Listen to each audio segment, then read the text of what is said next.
Okay. All right. Have we started recording yet?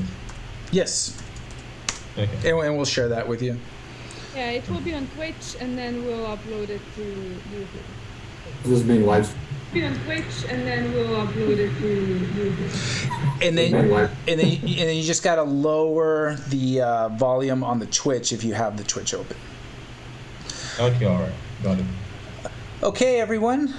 Welcome, everyone, to the Mechanics Institute Friday Social. My name is Abel Talamantes. I'm the chess director of the Mechanics Institute, and we have Dr. Judith Starry with us. And this Friday, we have two very special guests, Aaron Thompson. Judith Starry with us. We have live TV here. So we have Aaron Thompson and Tunde Onakoya. Thank you both for joining us.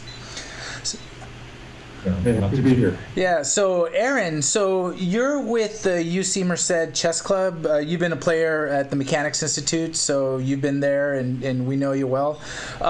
Just tell us about what you're up to school-wise. So you're at UC Merced, and then we'll get into the initiative you both have, which is a very cool thing for people to learn about and understand. Yeah. So my position in UC Merced Chess, so I'm the president of the club. And so one of the challenges is, during the pandemic, and especially with people kind of trying to navigate coming back to college during the pandemic, how to continue the club, but meeting people's reservations and being able to balance their lives and being able to handle events. And so what I've done is found kind of this nice middle ground of, hosting these very small tournaments, but maybe larger impact. One great example is, I had a match against UCLA that I organized earlier, I think a month or two ago, and that was really great because it offered my players a lot of, it offered them a lot of interest in the club. It kind of renewed that momentum, and it's things like that really strike that perfect balance. And you learned tournament directing from the best, because I know Judith helped you out when you were getting your TD certificate and what have you. Yeah. I actually was tournament directing a little bit before I met Judith. I don't know if you guys know who Paul Stagnoli is. He was this tournament director for Santa Rosa, right? And so he held these Exchange Bank Open tournaments. There were some really notable players there. I think International Master Ladia was there. Yeah. And so, exactly. So those tournaments are very, they are very serious tournaments. And so understanding tournament directing from somebody who is both, very down to the rules and also, really interested in teaching and kind of giving tournament directing to somebody else is really, it gave me that kickstart. And so when I hit up Judith, I was like, hey, I want to keep this going. I want to keep tournament directing and, follow after him a little bit. And I don't know if you know, man, she was super excited to help you out. So. Well, he didn't need a lot of help. and Tunde, are you also a student at UC Merced? No, I'm not. Okay. Where are you at? Far and away, or? Okay, I'm in Nigeria. Wow. Nigeria is a country in Africa. And how did you guys make the connection with you and Aaron? Okay, this is a very interesting story. So, a couple of months ago, I made a tweet, that went viral. So it was a tweet about chess, about a certain girl that I met in a slum community in my country, and it was an experience that led me into using chess, as a tool for social transformation in slum communities. So I made a tweet about a certain girl I met, that just changed, my perspective on things, on places like that, and it led me on a journey to start helping children from these low-income areas using chess, as a gateway to other opportunities. So the tweet went viral. Then, a couple of days after that happened, I got a message from Aaron, on Twitter, and I was like, "Oh, hi Tunde. what you do is amazing. My name is Aaron from the UC Merced, and would you like to organize a match between your kids and players from our club? And this was the first time that I was getting a message like this. I mean, one beautiful thing about chess is that it's a universal game, and has the power to connect people. It's like a language, Yes. on its own, and it's an amazing way for people to connect. So, but then when Aaron reached out, I was like, oh, okay, cool.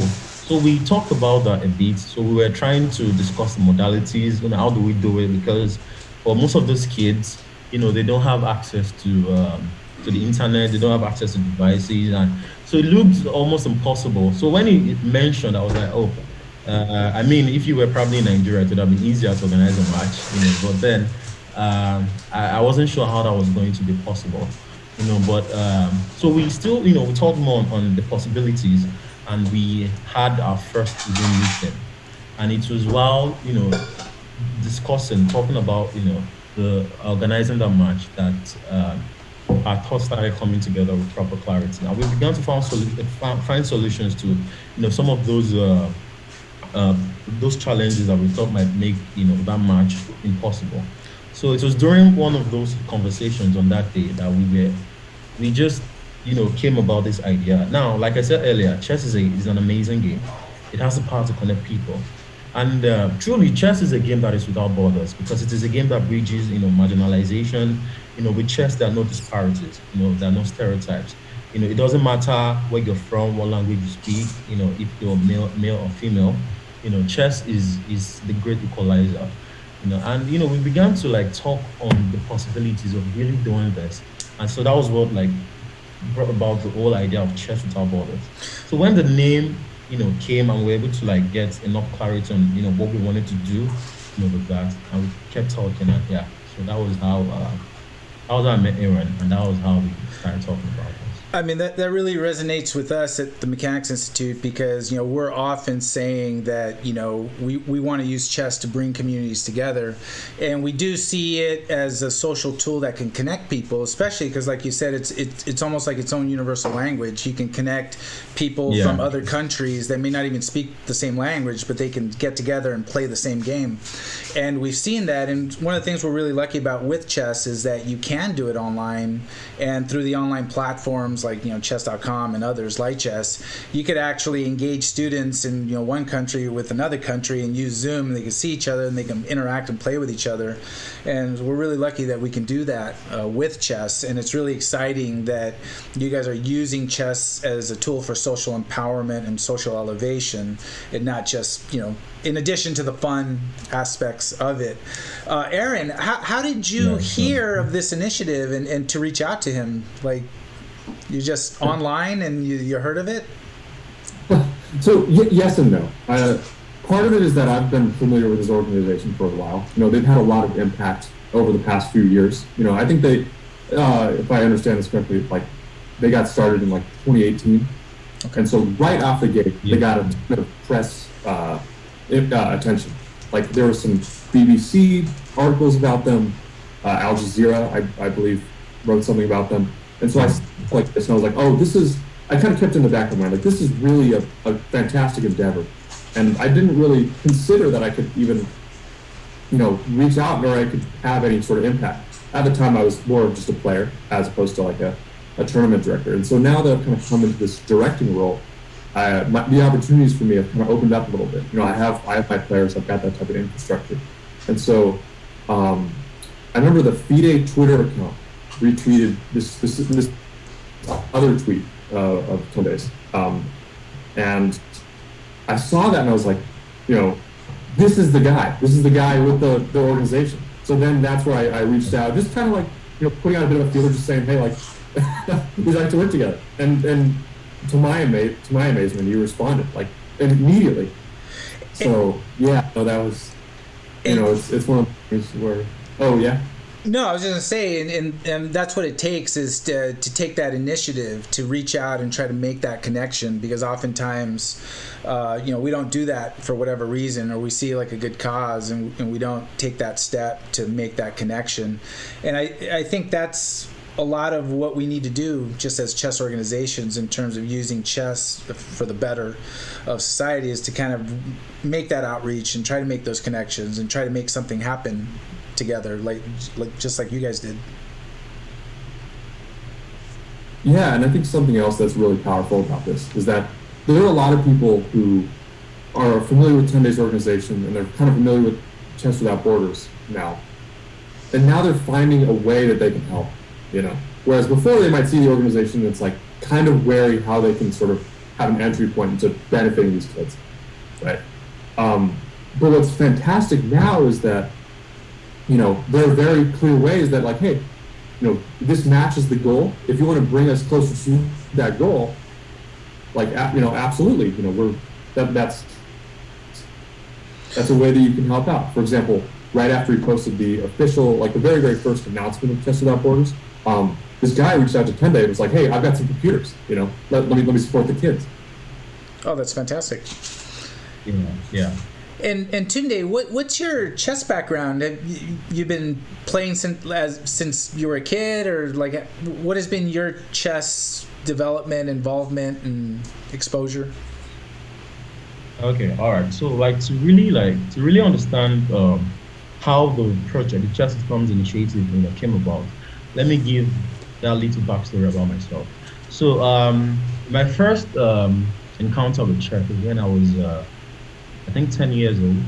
Yeah, I was in, like, we call it primary six here. I don't know. I think it's grade 6 over there. You know, so I was in primary six, and chess was actually taught as a subject in my school because the owner of my school. I mean, chess is not as popular here in Nigeria, but then the owner of my school was the ambassador to Kenya, I think. So, you know, he played chess competitively in his younger years. So he had this tournament hosted in his name every year. So our school was the venue for the tournament. So eventually we got a chess book for our school, then it became a part of our curriculum. So we studied chess as a subject.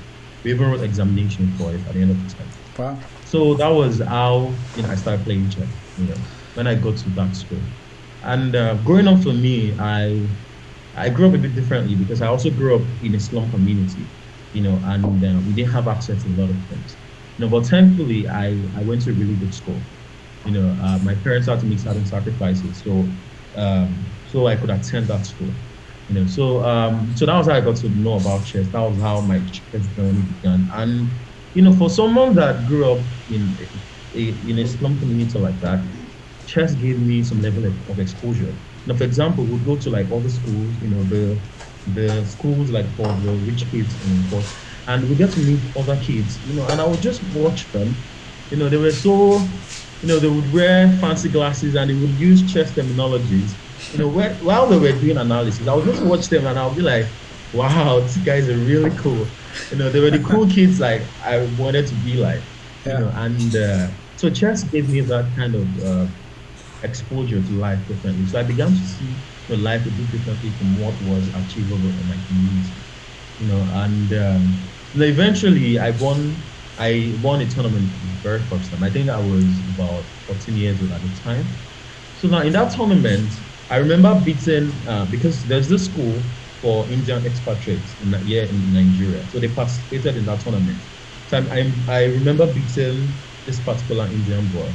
And for a boy that grew up in a ghetto area, and you know, even seeing other people that were different from us was a luxury. I mean, when you see a white person, you're always like, oh, wow, this.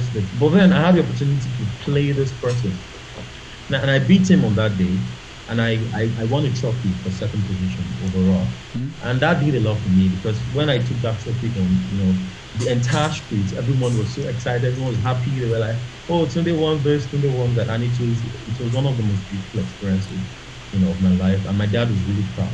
And in that moment, I mean, I was still really young, but then I knew that if I could be really good at this game of chess, I could be really good at anything, you know, I wanted to do, you know, in the world. And so it began to help build my confidence and self-esteem. So I began to like have a larger outlook in life itself. And you know, my experiences in where I grew up was different. The lifestyle there was different from what chess gave me. I mean, we lived in a place where in our apartment, like all 10 of us, we live in this apartment where we all share the same toilet, we share the same kitchen, and we didn't have a lot of things going on. But chess, like I said, helped me see the world differently. And growing up, helped me to help me out through school. I got a scholarship into college. I didn't have to pay tuition because I was on the chess team and all that. So I mean, growing up for me, chess practically saved my life. And 2 years ago, after school, I finished from college in 2015. I wanted to just do something differently. I didn't want to take the conventional way of starting to, look for a job, and because I did computer science in school. So I decided to like start a chess academy in school. So I just wanted to go to school, just like the school I went to. We did chess as a curriculum. So I felt I could do something to like publicize chess as an amazing educational resource. Outside the regular extracurricular activities, I could do something a bit more inclusive. Just like in Armenia. So I did extensive research in that regard, so I could like have enough material to like take chess to school and introduce it, as a program that could help children get improve their grades. All this in Nigeria, right? Yes, yes, in Nigeria. So I started that, and it was unsuccessful because I was still really young, and I was very passionate about chess. But then I didn't have the uh, I didn't know the business side of things. So I just wanted to do it. I wasn't earning so much, and I did that for 2 years.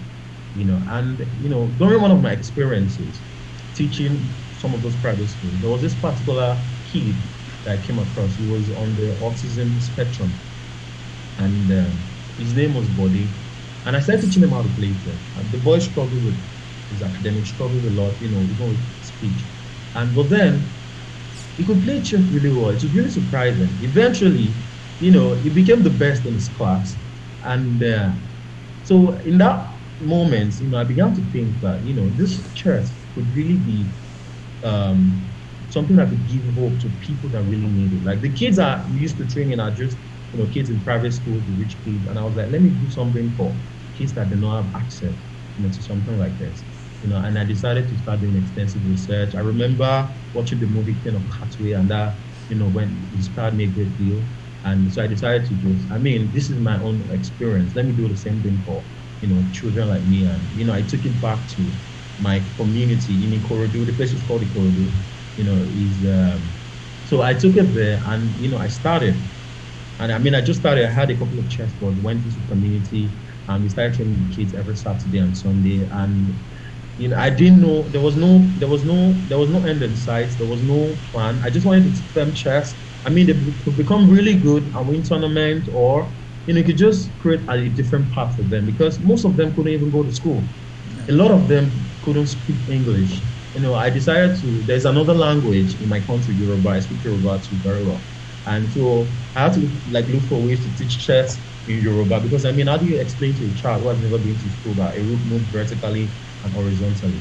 So it just started. Then eventually it blew up and the project began to evolve. People were like, oh, Tunde would like to support you, would like to help, would like to. So eventually, we had to start taking it a bit more seriously. And a lot of kids were coming to the chess club. Normally on Saturdays, the children would go hawk food items for their parents to support them. But they weren't doing that.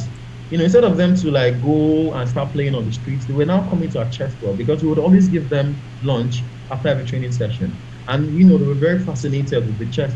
They didn't know what it was. Sure. Yeah. So it was an opportunity to like capture their minds and introduce them to the game. So we started so I started posting on social media and people started, showing, giving us a lot of support. People, oh, Tunde, I would like to support with this. And they just became serious, and that was how the chess and Family Initiative was birthed.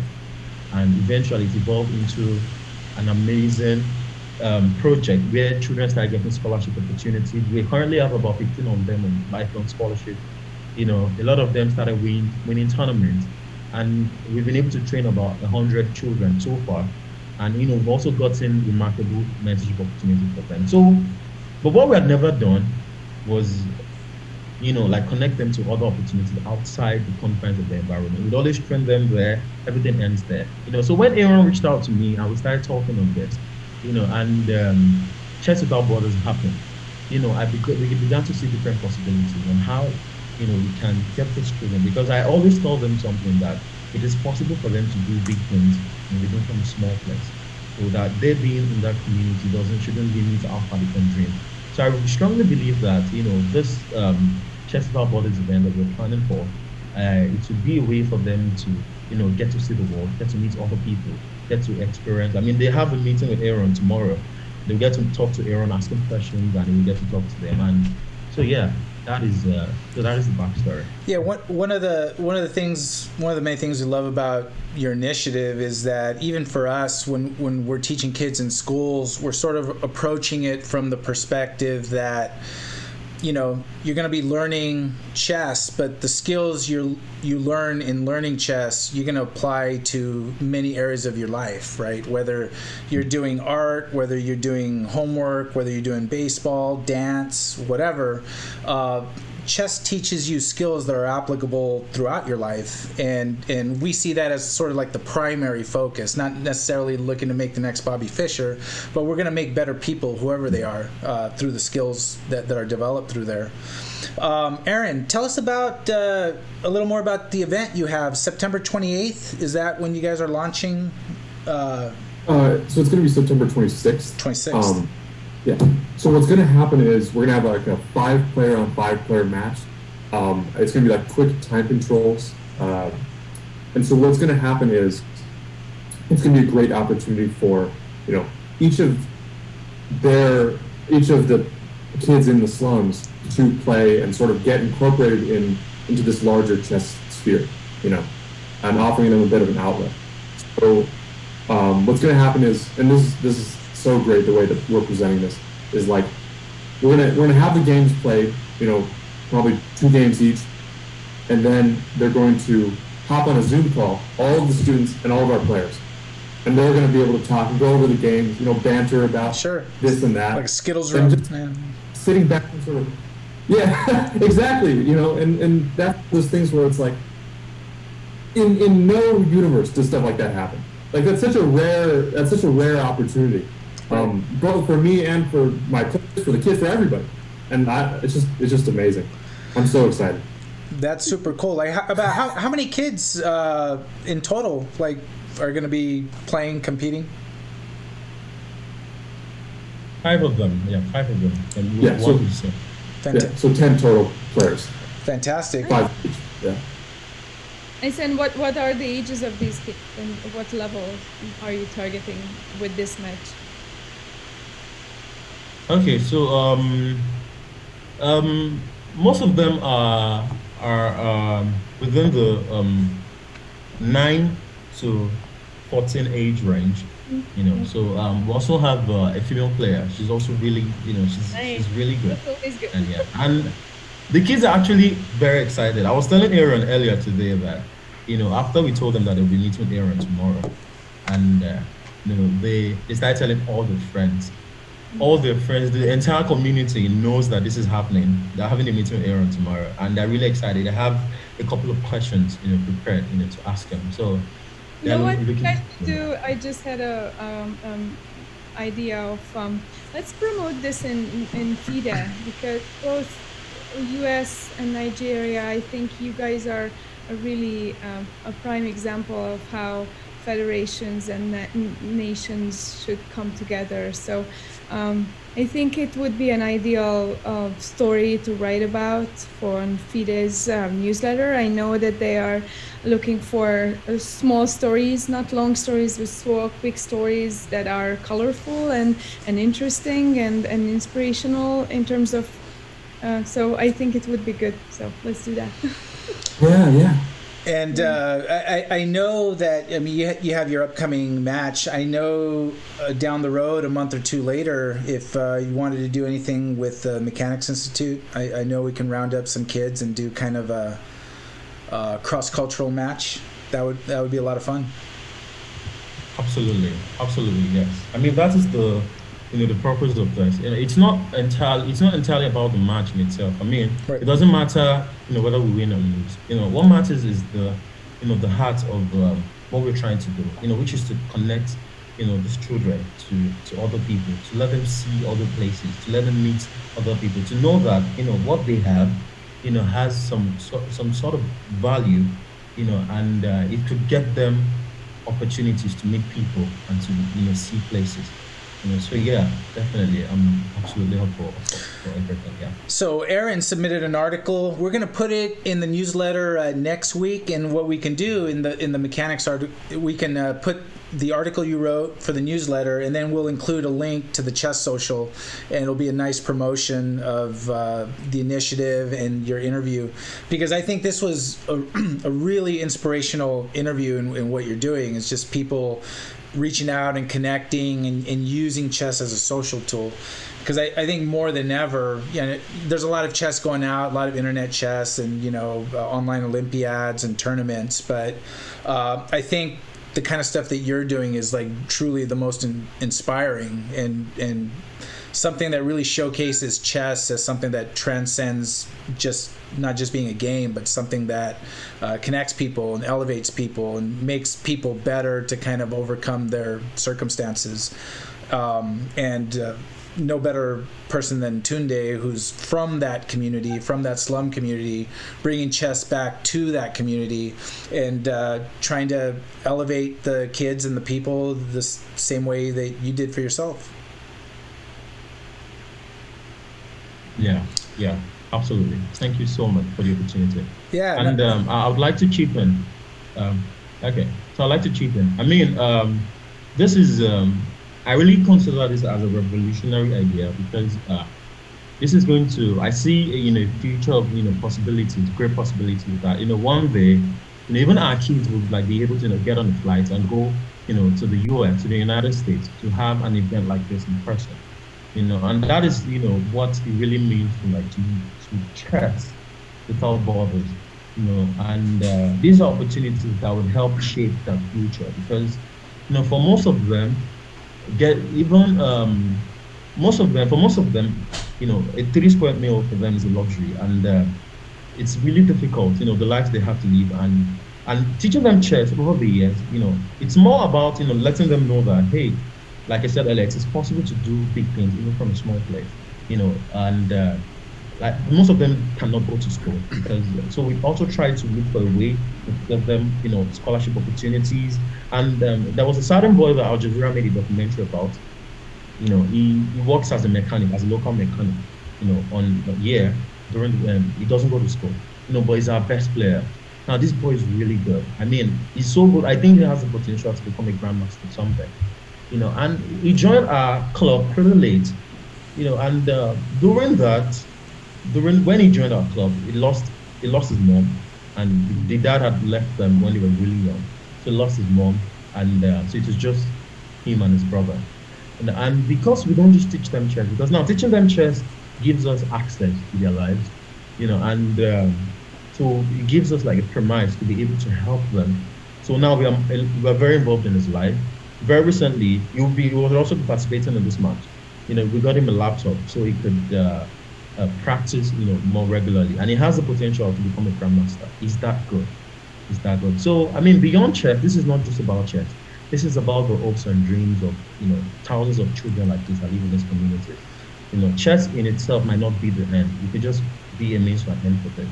This is why it is important to have initiatives like this, to help them, to give them some sort of mentorship, to help them have global world experiences different from, what is in their community.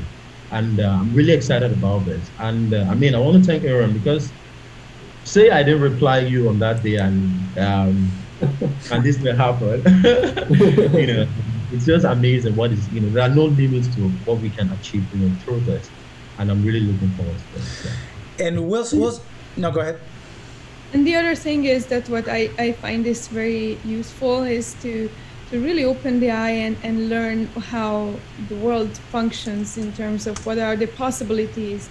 And if you like chess, there are certain places which have dedicated training programs for high schools, for college students. I mean, what like Susan does with the Webster and Texas too, they have scholarships for what you said, and I'm sure that other universities are in Europe and in Africa, they have scholarships to universities, and you can really dedicate your in the undergraduate years to get better in chess and achieve that GM title and or whatever title is your dream. So Yeah. I think showing the kids young enough what's out there in the world is very it's huge, because then they can dream big and they can set a goal Yeah. for Yeah. themselves that just not within their little community but outside really. It's often I tell students, my own example is that growing up in a little country, right, where you not necessarily know the limits of the world, or there are no limits of the world, right? I think that's Mm. a huge educational tool besides chess, is to broaden their eyes and see, okay, there are opportunities out there. So if you're smart, if you're hardworking, and if you put in the time and energy, then really nothing is impossible. So I'm really amazed your energy and how you promote this through chess, I see. So it's very, very good. And we'll keep in touch, because we would love to have your kids join our online scholastic community. We have free events daily. We'd love to have them join if they have the time to participate and play, and continue the interaction. Okay. Awesome. Thank We you. should schedule a few tournaments in the morning, it seems. Yeah, I don't know what the time difference, but Yeah. we'll figure it out. We'll figure it out The for 4 sure. p.m. start time is not ideal. No, it's not. No problem. But, Unless Judith and I are playing, because we're crazy and can be up that early. But well, Aaron Thompson and Tunde Onakoya, thank you very much for all that you do, for all that you're doing for the kids, and for promoting chess not just as a game but a tool for social empowerment, which is something that really resonates with us at the Mechanics Institute. And whatever we can do to support your initiative and promoting it and just raising awareness, we would love to do that for you. And we'll definitely keep in touch. Yeah.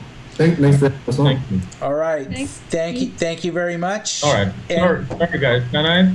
Yeah, Can I go do for a it. shout out to Absolutely. to Aaron? He's an amazing guy. I just want to chip in finally. I mean, a couple of days ago, he actually met with the entire team, because I mean, like I said, when we started, it was something small, but eventually, we had people join, and we have a lot of volunteers.